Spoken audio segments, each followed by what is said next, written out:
Почитувани гледачи, добре дојдовте во најновото издание од емисијата Мој став на интернет фреквенцијата на М телевизија. Ви благодарам што и овој пат одбравте да бидете токму на нашата интернет фреквенција и да не следите. На самиот почеток, ова е првата емисија за оваа нова година. Би сакала да ви ја честитам новата 2025 година, среќни новогодишни божикни празници. Се надевам дека убаво си поминавте, дека се одморивте и дека убаво си ги пречекавте празниците кои што се уште траат, така можеме да кажеме, во овој цел јануари. За мојата прва емисија оваа година одбрав една убава животна сторија, убава животна приказна, преку која го запознаваме токму и мојот денешен вечерашен гостин. Велам добре дојде за господин Томе Димишковски. Ке кажам кошаркар поранешен, човек кој што се занимавал со фолклорот, меѓутоа и човек кој што денес преку своите пишани творби, преку своите песни го доловува сето она кое што го правил и кое што му го приредувал токму животот. И што доживувал. Ете така. Во текот на моето бавење со... Господин Томе, ви благодарам најпрво што ја прифативте мојата покана да бидете дел од мој став. Како сте? Благодарам, чест ми е. Емисијата се вика став, а јас би рекол за мене ова е три став. Три став во смисол на кошарка, во смисол на фолклор и во смисол на техника или политика, како сакате. Јас кога ве прашав како да ве најавам, бидејќи вие сте биле многу во животот, кажавте дека сте делувале на три фронта, така ќе кажеме. Каде Томе Димишковски даде најмногу? Па мислам во фолклорот, во кошарката првично дадов многу. На млада возраст, на 20 години станав најдобар кошаркар на Македонија, како член на работнички. И при првото влегување во првата Југословенска кошаркарска лига, а јас бев во првата петорка, и тој успех и тоа мое добро играње на тој турнир за квалификацијски заблез во првата лига Југословенска определи да на крајот на годината да бидам прогласен за најдобар кошаркар на Македонија. Потоа релативно брзо се откажав од кошарката, отидов во водите на фолклорот. Зошто се случи токму баш тој пресврт? Има две причини. Едната е спортска, другата е љубовна. Играјќи кошарка, патувавме во Гевгелија во Белград најдалеку. Фолклорците, а јас во меѓувреме појдов со едно девојче што подоцна ми стана сопруга. Тие патува во Франција, Англија, во Белгија. Тогаш, не знам, сегашниве помлади генерации не може да сватат дека тоа време беше многу тешко и ретко да можеш да излезеш од Југославија. Такви беа состојбите после Втората светска војна, нели, и после состојбата во ладната војна помеѓу САД и Русија. И девојчето и патувањата ме натера или ме определија да отидам во фолклорните води, се зачнали во друштвото Орце Никола, каде што беше моето девојче. Па испаднав дека сум талент и за играњето, и таму станав многу брзо ороводец, и едно 15 на години, 16, го прошетав светот. Цела Европа, Америка, Канада, Бразил, Африка, што како игралец, а што како национален делегат, представник на Македонија во Светската фолклорна организација. Сум бил на конгрес во Солун, на конгрес во Кина, на конгрес во Мароко. Так. Во меѓувреме, мојата определба беше да се занимавам со техника. Во смисол, отидов да се запишам на електротехнички факултет, но беше голема гужва, многу чекање. И два-тројца другари, радиоматерија, веќе почнав и со радиоматерство да се занимавам. Ај ќе одиме на физика, вика, на природно-математички, таму нема гужва. И тоа остана така, отидовме се запишавме, останав да студирам и ја завршив физиката како инженер по физика. Тоа ми е денес звањето е обично на пријателиве понови кои што ќе ме прашаат што си по занимање, викам физички работник. Работевте ли некогаш на професијата? Па најблиску до работно место каде што сум работел од мојата професија, дипломската работа ми беше по електроника, кога работам во Радиоаматерскиот сојуз на Македонија. Таму прво бев референт, потоа секретарот отиде во пензија, јас го заменив и станав генерален секретар на Сојузот на радиоаматерите на Македонија. Таму имавме сервис во кој што ги одржувавме нашите радиоаматерски станици, но и одреден број на станици и категорија на станици на Југословенската армија, во што бевме многу успешни. Нашите сервисери, бидејќи беа универзално обучени за универзални станици да опремуваат, тие одеа секогаш во сервисите на армијата и на полицијата и беа многу успешни. Таму така да ние во принцип на некој начин покрај тоа завршуваа технички училишта, кај нас праксата што ја има и многу им придонесе да бидат одлични работници и во овие државни институции. Јас и од таа сфера имам напишано нешто, но сосема малку, затоа што во принцип почнав во мојот живот од кога станав пензионер, велам се што да правам, не можам да седам Што друго да пробам? Како да ми помине времето, реков, ајде ќе почнем да пишувам песни за оно што ми се случувало во животот. На љубовен план, на технички план, на фолклорен план, на кошаркарски план, на политички план. И состојбава денешна што во последниве 6-7 години што ни беа, така ми дава инспирација да напишам неколку песни, па веќе станав неколку... Да, нешто подоцна за сето оно кое што го имате напишано. Колку беше предизвик да се преминува така лесно од не толку блиски, можеби, професии, дејности сами по себе? Веројатно бавењето со тоа во одреден круг на луѓе. Например, во кошаркарата, нели си дружевме со кошаркарите. Ние и денеска кошаркарите од работнички, секоја среда во Сити Мол се среќаваме, си разговараме за нашите времења низ кафе и ги повикавме и ни се приклучија и кошаркарите од Вардар. Ние како кошаркари, како семејство, си другаруваме во овие повозрастни години. Истото тоа се случува и со фолклорот. Бидејќи јас со сопругата игравме во неколку генерации подолго време, бидејќи нели бевме заедно и децата наши ги усмеривме и тие да станат играорци. Ние денеска една генерација малку помлади од нас, се разбира, си се собираме еднаш месечно, еднаш на 2 месеца, за ќе се најдеме, нека да си другаруваме и така. Така ми беше и работниот ангажман. Некој се случуваше истовремено да бидам и во кошарката и во фолклорот. Ви се поклопија? Да, во кошарката продолжив да бидам активен како кошаркарски работник. Јас бев прво член на Кошаркарскиот сојуз на Скопје во тогашните председателства, од тука во Сојузот кошаркарски на Македонија, од тука во Кошаркарскиот сојуз на Југославија. Последните 6 години од Југославијата ја бев член на председателство на Кошарка сојуз на Југославија и председател на регистрацијската комисија на Кошаркарскиот сојуз на Југославија. Јас му бев на претходно заменик на Циле Тупурковски, кој што тогаш беше председател на Југословенскиот сојуз, но после онаа афера што бидна со Босна и Шибенка, еден надпревар кој што беше контроверзен, поделени медали, па поништено, па да се преигра надпреварот, па не се преигра, тоа беше една афера. Тупурковски рече Томче, јас не одам дека таму, продолжи ти.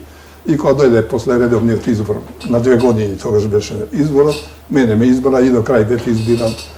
Живее ли денес кошарката како спорт, според еден? Живее, многу добро живее. За жал, врвот во 2011 го досегнавме со 4-то место во Литванија. И наместо да одиме нагоре, на нагорна линија, за жал, кошарката од прв спорт сега дали е трет спорт во Македонија. Ракометот го превзема приматот, гледаме сношли една прекрасна утакмица имавме шанса дури и да победиме, но спортот е таков, некогаш има среќа, некогаш не. некогаш ситни елементи, ситни детали одлучуваат, но секако нашите ракометари и селекторот беа на висината на задачата и ние гледавме прекрасен натпор да се надеваме дека вечер и во недела ќе победиме, па ќе одиме и во вториот круг. Така, кога говориме за фолклорот, не сумнено е да го споменеме танец како дел од вашата Јас би рекол дека биографија. врвот на моето занимавање со фолклор, играње како играч, беше тоа што 4 години бев назначен за директор на државниот ансамбл на народни игри и песни на Македонија Танец во периодот од 87 до 91 година, до распадот на Југославија и до формирање на македонската држава. Тие години ми се, како да кажам, за мене незаборавни, бидејќи Златни. јас златни години во моето работно ангажирање. Затоа што работев нешто што го сакав, иако не беше моја струка. Но играњето, фолклорот некако навлезе во мене, во моето битие длабоко, затоа што таму многу побрзо или многу подлабоко се осознав себе си како македонец, затоа што кога одевме по фестивали и игравме, јас 25-6 години, некои како сега мене со бели коси седат во прв ред, стануваат и мене ме тераат да изиграм уште еднаш нешто што ми се бендисало. Ме тераа на бис да играм, значи, сите. И тоа некако мене ме тераше да почнам да размислам, чека, значи ова нешто многу вреди, што му овие луѓе сакаат да го гледаат. И така себе си се осознав многу повеќе како... Може ли да направиме една паралела во тогашното време на танец и денес, од денешна перспектива?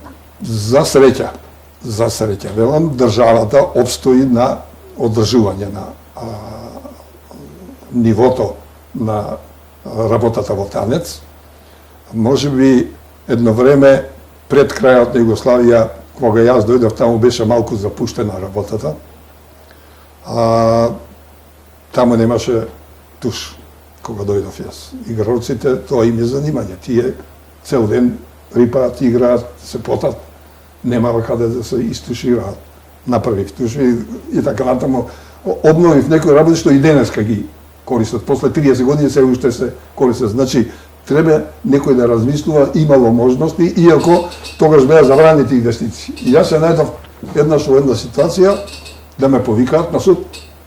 Зашто ми сме инвестирале во танец, во зградата, а забраните инвестиции. Но, еден искусен сметководител кој што беше дојден во контрола на работењето финансиско на танец, ме поучи, фашав како, чека, луѓето немаат каде да се измијат, немаат каде да прават, што да направам, вика, све што ќе правиш, одлука на ова, на совет, одлука на собир на работни луѓе, сите одлуки да ги носиш, само не ми каже дека треба да направам една корицка од згора, дека ова е инвестиционен план за реконструкција на одредени работи во танец. И сето тоа го направи. Подот го сменивме. Подот беше Солина Леон. Играат, изгледа прашина. Играат, не може професионалци така во такви се содржираат. Извадивме тоа, ставивме прописан паркет, нутифедер паркет. Не беше добро. Врз него уште една, контра. И тогаш, и со специјална боја го офарбавме. И ден денеска тоа се користи. Немава огледала како во балет, да се гледаат како играат, да се ги видат грешките што играат во чекорите и изедначени да бидат. И тоа им постои. Живее ли фолклорот денес во Македонија? Живее, но за жал државата се откажа од фолклорните ансамбли или културно-уметнички друштва кои што аматерски се занимаваат со тоа и кои што се во принцип школа за игралци за танец. За волја на вистина морам да кажам дека фолклорот како предмет влезе и во музичко-училишниот балетен центар и таму се изучуваат македонските народни ора, но според мене државата мора да води грижа за фолклорните ансамбли аматерски, каде што најголем дел од младата популација, децата, и тинејџерите, младите, како што ние ги викаме, ќе се наоѓаат на едно место да се социализираат, да научат да се дружат, да научат да живеат заеднички живот. Вака се оттуѓија со телефони, нема, ќе ми дојдат внуките дома. Телефоните, не може да ги одиме од телефоните.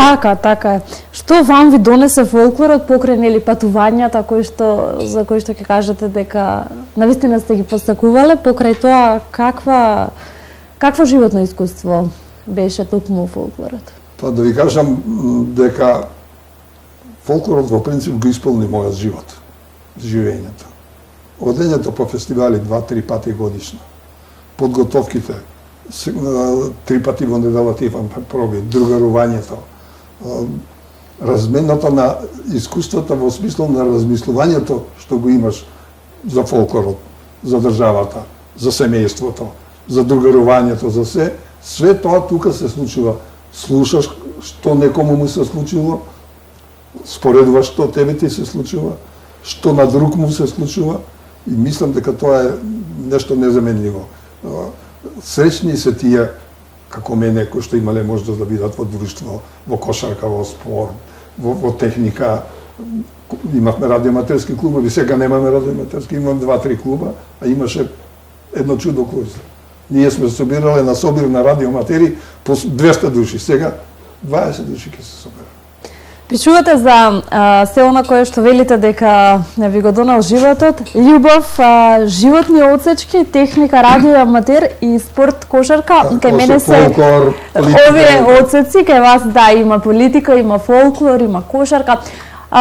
Може ли да одвоиме нешто ете така поново, подраго? Јас би сакала нешто и да слушнеме вечерва. Па, јас би се определил за нешто. Еве, например, има ли избор? Ајде. Нас политика во последниве 10 години, 6-7, ајде да кажам, ни викаат, немаме избор, немаме алтернатива, еден е изборот, еден е ова. Јас имам напишано 2 песни за тоа. Едната е избор и алтернатива, а другата има ли избор. Мислам дека ова има ли избор ќе биде по-ефектно ако го прочитам така. Вика, изборот е двигател на развојот. Избор секогаш мора да имаш. Погубно е. Если погубно е ти да оставиш избор да немаш. И алтернатива мора да имаш. Не прифаќај, не прави да немаш. Ако ти немаш алтернатива, ќе немаш ни иницијатива. Ќе немаш можност за напредок, ќе немаш развој на повидок, од други ти ќе бидеш зависен и нема да си народ независен. Ако ти речат, еден е изборот. Ако ти речат, немаш друг избор, сакаат да те управуваат, за своја цел да те употребуваат. Запомни, сам го правиш изборот, сам ја бираш твојата еднина, затоа не бирај не биднина, туку избери своја биднина. Не биди ни себичен, ни алчен. Не биди ни колеблив, нити сервилен. Биди горд, одговорен и чесен. На душман немој плен да си лесен. Биди храбар и вистинолюбив. Биди правичен и правдолюбив. Биди тоа што си пород и по пород, биди почитуван македонски народ.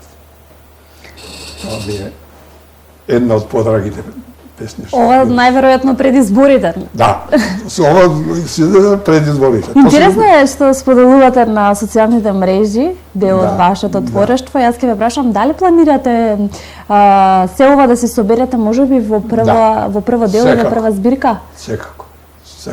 Целта е таа. И да продолжам колку ќе напишам, нека се соберат 5-60 песни, а тука сум блиску.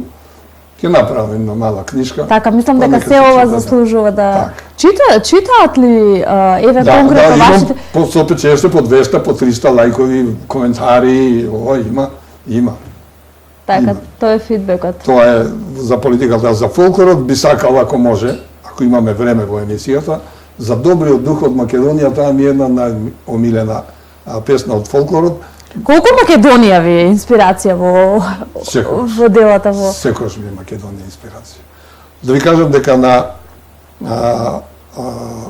прославата на 40 години танец, кога бев јас директор, беше 40 години танец, 40 години коло од Белград, исто професионален ансамбл, 40 години Лада од Загреб и не знам колку години беа Шота, она од Приштина, покасно е формирана. На таа прослава, кога отидовме на коло да му честитаме како делегација, јас и двојца играоци кои што им поставувале игри таму исто во коло, купивме како танец една убава од Коџоман слика, нели, и со посвета за 40 години коло од вработените во ансамбл танец. Јас излегов и тие куртуазни неколку, 2-3 реченици ги искажав на македонски јазик. Им честитав на македонски јазик. И она другото го продолжив и на српски, без никако. Кога се вратив назад, сега покојни Гиле Василев и Митко Алексов, доајени и како да ви кажем, икони се на ансамбл танец од првата, втората генерација. Река, директоре, некој да ни кажуваше дека ти ќе стане да зборуваш на македонски, немаше да му веруваме. Така да, никој нас не спречува. Некогаш си правиме само цензура. Тоа е најопасното нешто што може на човек да му се случи да си прави автоцензура, само цензура. Не, ќе си го кажеш тоа си го мислиш, тоа што си го знаеш, тоа што си.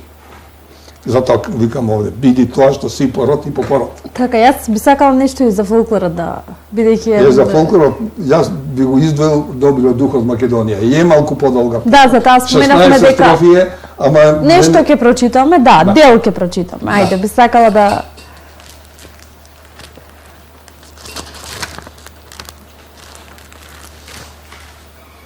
само да пронајдеме. Макар што има и од интересно од конгресот на ЦИОФ, кога бев во Солун,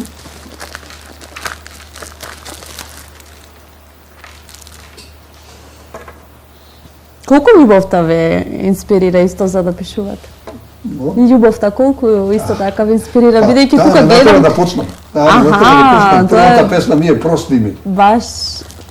баш убаво. На девојка со која подолго време се немавме видено, се сретнавме и ми вика, па каде си ти? И ме фати некоја трема младешка.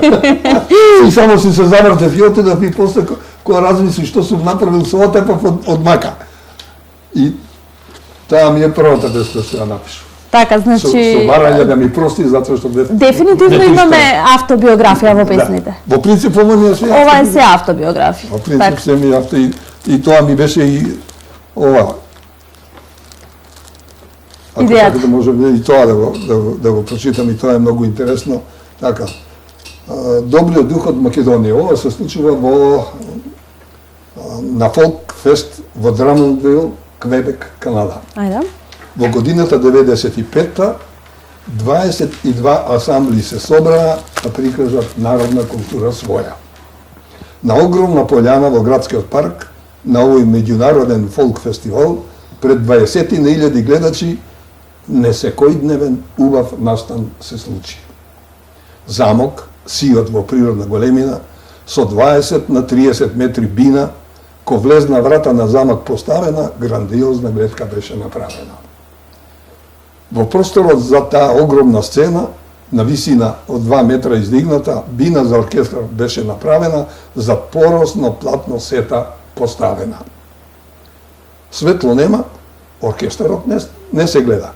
На светло има, оркестарот се појавува. Прекрасен, чудесен визуелен ефект, замислен, реализиран сиот, перфект. Ансамблите спикер ги представуваше. Секој од нив весело настапуваше, публиката задоволна ракоплескаше, програмата 12 часа траеше. Фолклорниот ансамбл Орце Николов половина час пред полнок дојде на ред.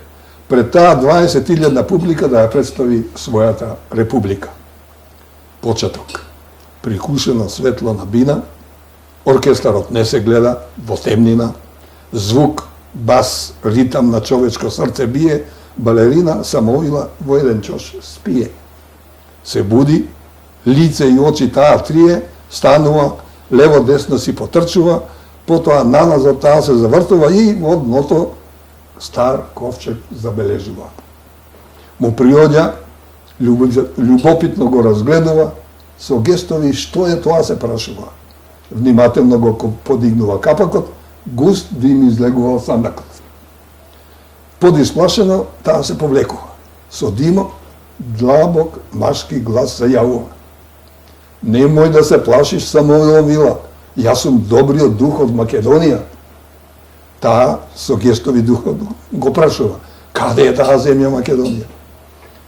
Духот со радостен глас и одговорува, таа земја е впишана во Библија, се наоѓа во Европа, на Балканот, позната е по Филип II славниот и по неговиот син војсководецот Александар Македонски Великиот. Од таа земја, од главниот град Скопје, доаѓа фолк ансамбл Торце Николов, кој на светски фестивали учествувал, македонски ора песни прикажувал. Овој фолк ансамбл направи убав гест, специјално подготви за овој фолк фест ора, песни, музика од Скопскиот крај, што сега ќе ги гледате во сиот сјај. Свет на светло се сите лумени своји, визуелно оркестарот во облаци стои, игрорците на сцена истрчуваат, македонски ора и песни изведуваат. Секоја чест на еден многу убав, интересен начин ги спојувате оние знаменитости и се она кое што прави Македонија, тоа што навистина е.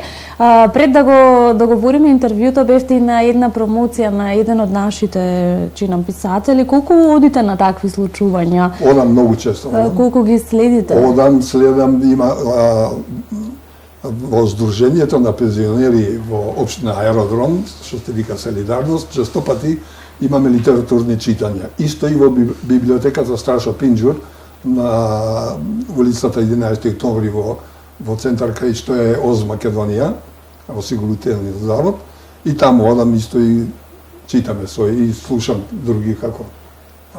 Имаме собери, најмалку еднаш месечно го имаме тоа. Кога да очекуваме книга од Томе Димишковски? Па се надевам годинава дека ќе биде. Так, се надевам. Так.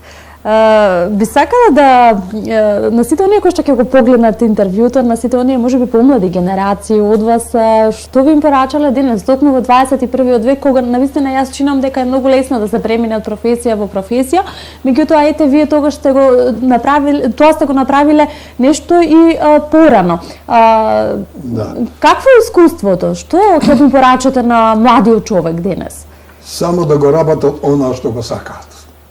Значи, човек треба да го работи оно што го сака. Или, тоа што го работи, да го сака. Не да го работи неволно, да го работи со сила. Не, нешто што се работи со сила, нема ефект, нема успех. Иако, јас, например, физичар, јас по принцип никогаш не сум работил како физичар. Освен кај радиоматерија, нели што рековме, се регистратива. Сум бил секретар на Кошарка сојуз на Македонија. Сум бил секретар на друштво Орце Николов Платен. Сум бил комесар за надпреварување и така отидов во пензија 9 години во Кошарка Федерација на Македонија, што е во принцип секретарска правна работа, нема врска со физиката, но сум ја сакал таа работа што се ми работа. И сум се посветувал на работа. И она што ми недостасувало како образование, низ работата, јас сум си го надоместувал. Така, постојано сум се доградувале. Од каде да научам како нешто од работата да ја завршам најдобро што може да биде завршено. Значи, би им препорачал на сите млади, особено на основците, многу да читаат. Читањето го прави човечкиот дух многу поширок, многу поголем, многу побогат. Конверзацијата, разговарањето, зборувањето,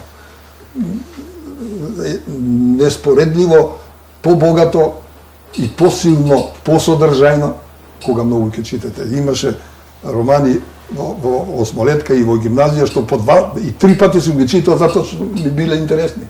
2-3 пати ќе ги прочитам од почеток до крај. Така, ви благодарам за овие убави пораки на самиот крај на интервјуто. Ви благодарам што одвоивте дел од вашето време да бидете дел од емисијата Мој став. Ние со нетрпение очекуваме се ова да соберете во една убава... Мој 3 став.